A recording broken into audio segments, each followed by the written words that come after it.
రెండు రోజుల పర్యటనలో భాగంగా వారణాసిలో ఉన్న ప్రధాని మోదీ తన నియోజకవర్గంలో రోడ్ షో సందర్భంగా ఒక అంబులెన్స్ కు దారిచ్చారు.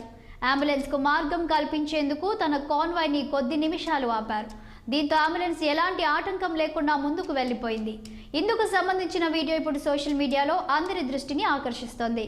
వారణాసిలో 19,000 కోట్లతో 37 ప్రాజెక్టులను ప్రారంభించేందుకు కాశీ తమల సంగమం 2.0ని ప్రారంభించేందుకు ప్రధాని ఇక్కడికి వచ్చారు.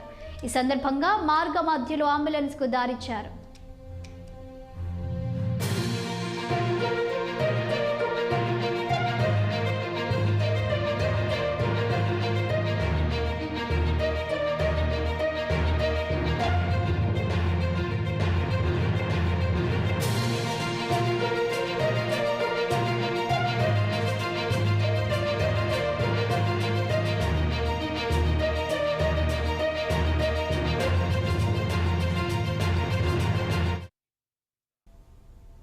Hyderabad Dundigal air force academy